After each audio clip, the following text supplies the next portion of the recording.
Mexican American, Dominican, Peruvian U.S. citizen, Colombian, Taino, Puertorriqueño, Venezuelan, Caribbean, Latinx, Miami, Cuban, Central American, Chicano,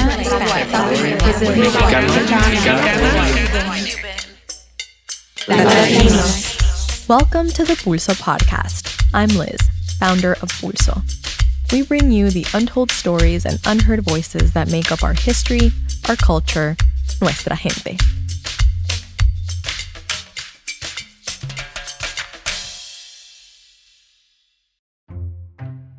Have you ever wondered what it's like to fall asleep in one country and wake up in another? Not like when you're traveling in a car or plane and you fall asleep in one place and wake up somewhere else. I mean when the country you're in just suddenly changes. Hold that thought as we go back in time to 1848. After the Mexican-American War, the U.S. acquired the land that is now California, Utah, Nevada, Arizona, and New Mexico. All the Mexican people living in these regions found themselves on U.S. soil from one day to the next. For many of us, the Mexican-American War was taught through the lens of a growing United States and its manifest destiny, the idea that the westward expansion of the new country was somehow destined by God and that the continent was rightfully theirs. From Mexico's perspective, U.S. soldiers came into their country and provoked a bloody war. And when that war was over and the Treaty of Guadalupe Hidalgo was signed in 1848, the borders moved south and the Mexicans living in those territories unwillingly became the first Latinos. What does it mean to be Latino anyway? Latino is a term that gained popularity in the 1990s as a way to identify people in the United States who trace their heritage back to Latin America. It's an alternative to the word Hispanic, a term coined by the U.S. Census in 1970 for the same purpose, but that many people reject because they feel it centers on lineage from Spain. No catch-all term used to label people who hail from more than 20 countries and territories can encompass all of who we are. But more on that later. For now, we'll use the term Latinos to talk about the first group of people from Mexico on this land. They are the first Latinos, and they didn't choose to come here. The border crossed them. I want to say he was 25 when the border crossed over. My great-grandfathers, That's Turilla Chavez, a content creator and digital organizer here at Pulso. She was born and raised in the Southwest, where her family has been for generations, and her great-great-great-grandfather, Manuel Chavez, was one of the first Latinos. When people talk about Mexicans coming to the United States, we didn't come here. They came to us when they bought our land. My nana, my grandmother, she's done the ancestry lineage. She can go back to like the 1500s with our ancestry line. And so she's done all the research on our Turilla told us that her family comes from a lineage of farm workers from what is now known as New Mexico. The Chavezes didn't have much money or access to education, and the family children would leave school to work on their land. So when the border moved, they decided to stay because there was more opportunity for growth in terms of job seeking because Mexico at the time didn't have strong opportunities for jobs.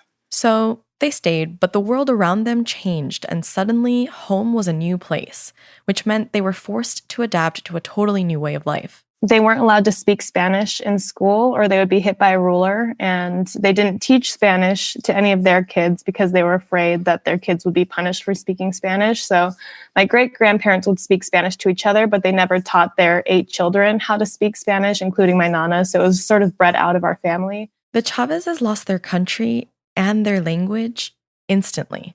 And almost 200 years later, Turilla is still dealing with the consequences of what happened so long ago. I've been trying to teach myself how to speak Spanish for years in schools on my own time. And it's just so frustrating because Spanish was a huge part of my family's life. I mean, my great-grandmother, she speaks Spanish. Me and my siblings and my dad, we are not able to speak Spanish. And as much as I try and have conversations with my great-grandma, it's just frustrating knowing that I can't really communicate in that way. And like so many of us, Turilla's sense of identity is linked to the Spanish language. I consider myself Mexicana, and I think there is this almost shame or guilt that is felt using that identity because so often people that use that identity are able to speak Spanish or they're able to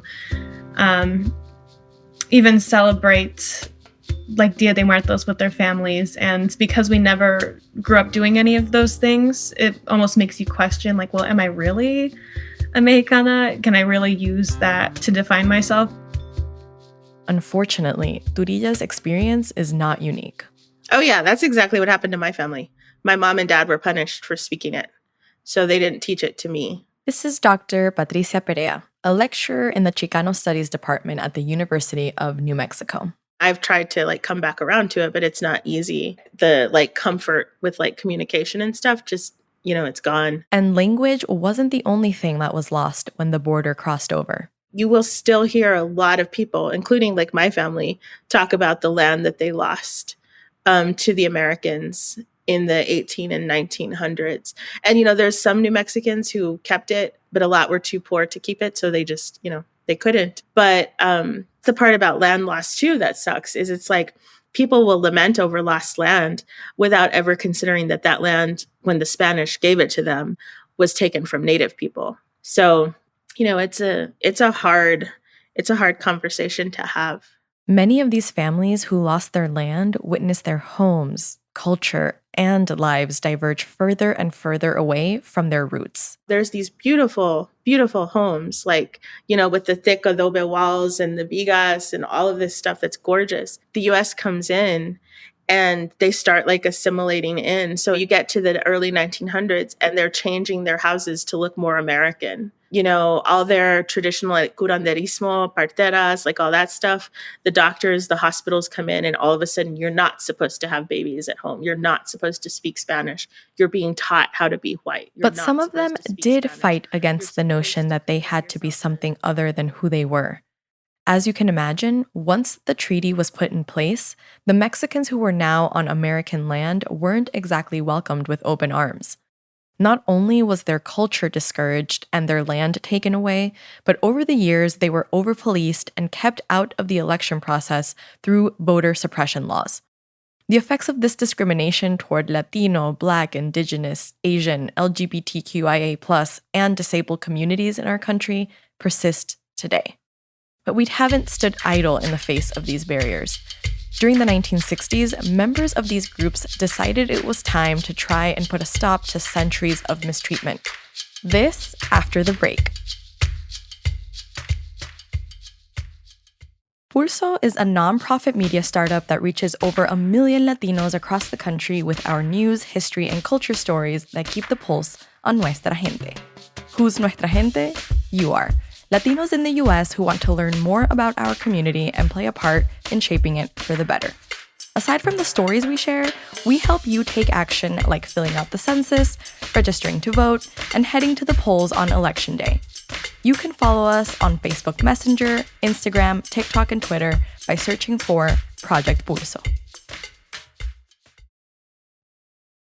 So, after a century of mistreatment and watching their culture being taken away, the families of the first Latinos decided to push back.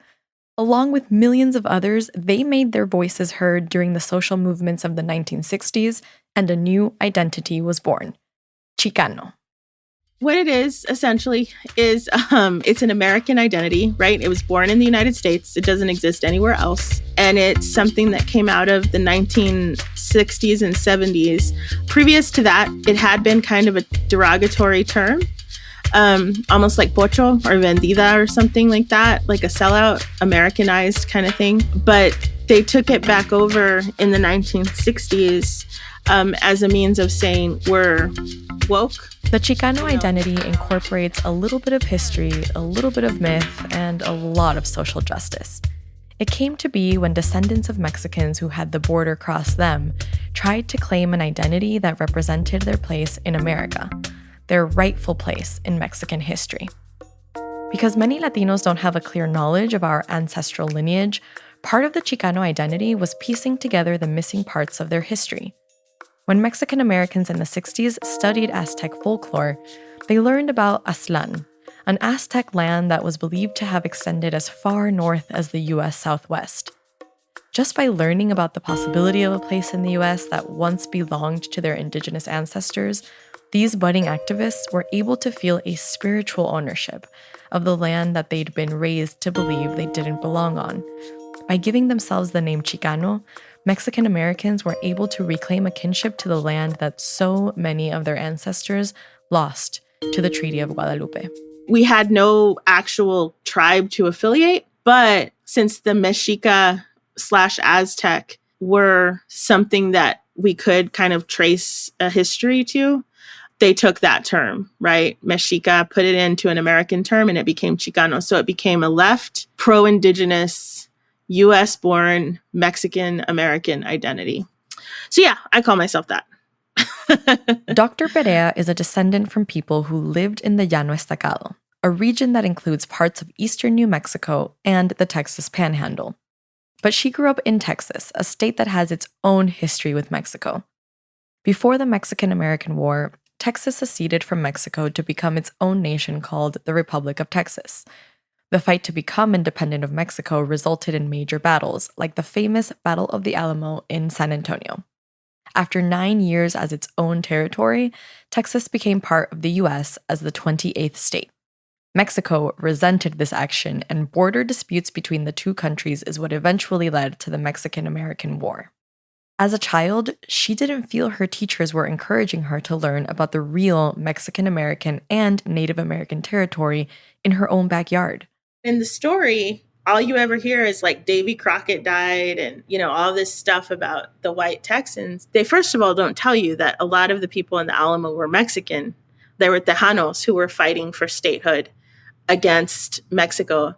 You know what it did for me as a little kid was when you hear Mexicans being called cowardly, when you hear them being compared to brave Texans, when you hear them being called inept all the time, it deeply affects your self-esteem. It affected my self-esteem. And in one particular instance, she felt a strong urge to combat the narrative that Mexicans were the villains in American history.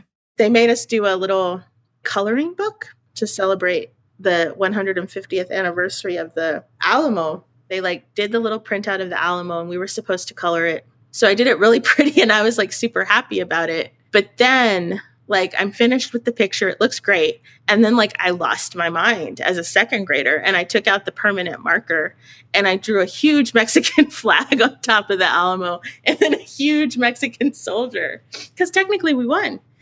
And then I remember looking at it and being I messed up my picture. And I was and it's in permanent marker. So then I tried to erase the soldier and the flag, and I couldn't do it. But that became my whole dissertation chapter, because I was see, we're haunted by this narrative of Anglos and Mexicans, even if we're in second grade. So Patricia grew up confused and ashamed about her identity and what it meant. After spending so much of her early life being told she should resent her Mexican heritage, it was hard to hold on to her defiance. Because I did grow up in a place that was mostly white, I spent so much time rejecting being Mexican, because being Mexican meant, it meant being other, not getting to fit in. Then she went off to college, where she enrolled in her first Mexican-American literature class. This is where she discovered a new side of her Latino identity. All of a sudden, here's, 1,000 pages of Chicano lit, dumped on my lap. And I was whoa, we've been writing, we've been artists. Some of us are professors. We have a whole community here. And that's when it opened up. A whole community made up of Chicanos, Mexicanos, Tejanos, and Mexican Americans along the Southwest who have rebuilt an identity, their language, architecture, customs, and a place for themselves after so much was taken. And aside from forced assimilation, they faced racial and ethnic persecution in the form of over-policing and voter suppression, segregation, and all of these issues that continue to this day. They've been told they didn't belong in the US while simultaneously being forced to forget they were ever a part of Mexico. But against unfavorable odds, these first Latinos prevailed. During the census for the year 2000, Dr. Perea overheard her family discussing what race they were going to identify as. My mom and my grandma were having this talk, and my grandma is Mija, I don't want to put white. I'm not white. And my mom's you can just write mestiza. And I was whoa, my mom just said mestiza. That's interesting. It was rejecting whiteness. Her grandma was owning her indigenous roots after a lifetime in a world that told her she should strive to blend into white America. And as for our team member Turilla, well, she and her family have been on a journey and have made peace with history while finding their own ways of holding on to their identity. One thing that we always make when we're all together is pozole. That's a big part of our culture and heritage. And we also all make tamales together. So I would say those are the two main food groups around Christmas time. Am I really a Mexicana? Can I really use that to define myself? And I think the answer is yes, that you can, and I do, because that's who my family was, and that's what our culture is, and that's what we come from. Despite those things sort of being taken away, I don't think that doesn't mean that they can't be brought back into our lives. If there's one thing we can learn from exploring the origins of the first Latinos, it's how some bonds to family and heritage can withstand even the strongest forces trying to erase them. 173 years after the signing of the Treaty of Guadalupe Hidalgo, Dr. Patricia Perea, Turilla, and their families are showing us what it looks like to revive those bonds and celebrate what makes us who we are.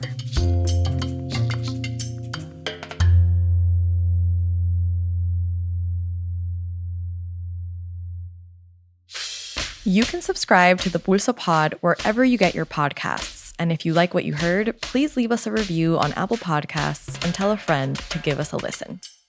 Have questions or story ideas to send our way? Send us an email to info@projectpulso.org. The Pulso Podcast is produced and edited by Charlie Garcia and Lisanne Ramos. Additional editing by Steph Amaya Mora. Research and booking by Turilla Chavez, Ray Aguilera, Ana Mendoza, and Sabrina Malouf. Original music by Julian Blackmore. Our cover art was designed by Jonathan Torres. And I'm your host, Liz Alarcón. The voices you hear in our intro, that's the Pulso team. Thanks for listening.